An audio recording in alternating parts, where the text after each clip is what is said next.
Dans notre culture, on dirait que l'homme, quand tu as un foyer, c'est toi qui dois supporter un peu de tout. C'est un mécanisme traditionnel qui est là. C'est une éducation culturelle même qu'on a déjà eue. Donc cette culture ne sort pas directement dans les têtes de certaines personnes. Parce que dans le temps au Burundi, c'est la femme qui se déplaçait, allait habiter chez l'homme, là où l'homme est né. Je ne sais pas si vous avez l'image déjà, là où l'homme est né. Alors c'était difficile de comprendre comment cette fille qui part chez l'homme et investir à la maison, à la famille de l'homme. Mais actuellement, c'est-à-dire qu'il doit y avoir un changement de comportement. Quand une femme gagne plus que son mari, on pourrait se demander, et alors? Ouais. Mettez-vous à notre place. Tu veux draguer une fille, hein? Qu'est-ce que tu fais? Tu essaies de l'impressionner en l'emmenant dans des endroits assez anodins. Alors comment est-ce que tu vas faire avec une fille qui peut déjà tout s'offrir? Qu'est-ce que tu lui donnes? Je me suis demandé ce que vous, les filles, vous demandez pourquoi nous, les hommes, on a peur donc, de ces femmes.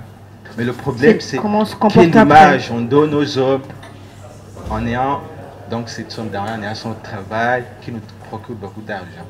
Par exemple, si je gagne beaucoup, hein, j'aurais plutôt tendance à sortir dans le centre-ville, alors que si j'en ai peu, je sors dans les périphéries, tu vois.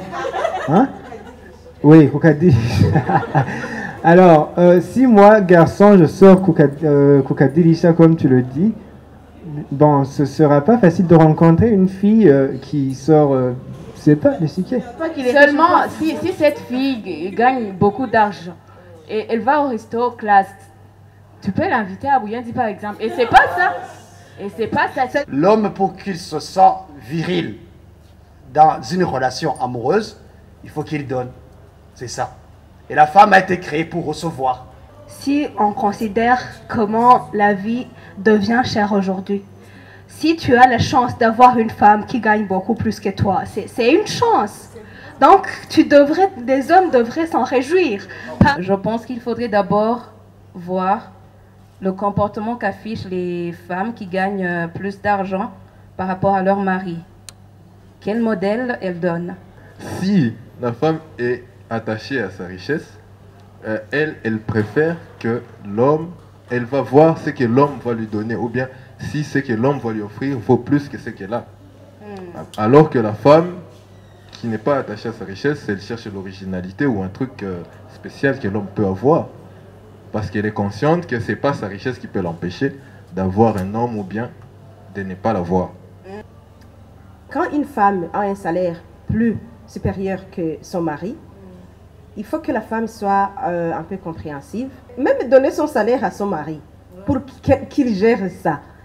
Sinon, l'homme, il se sent un peu complexé. S'il y a quelque chose qui ne va pas bien, s'il y a quelque chose qui ne marche pas dans la famille, c'est lui qui va être demandé. Le premier, c'est l'homme. Donc, si l'homme est responsable de la famille, donc il doit gérer tout. Même... Supposons que je gagne 3 millions et qu'un mari gagne 250 000. Est-ce qu'il saura comment gérer ces 3 250 000 alors qu'il n'a pas travaillé pour ça? Dire que vous mettez tout ensemble, ça ne veut pas dire que vous allez... il va gaspiller ton argent parce que demain, si toi, tu n'auras plus de travail, tu vas gaspiller toi aussi son argent. Il faut que se dise, parce qu'on s'aime, c'est de l'argent partagé.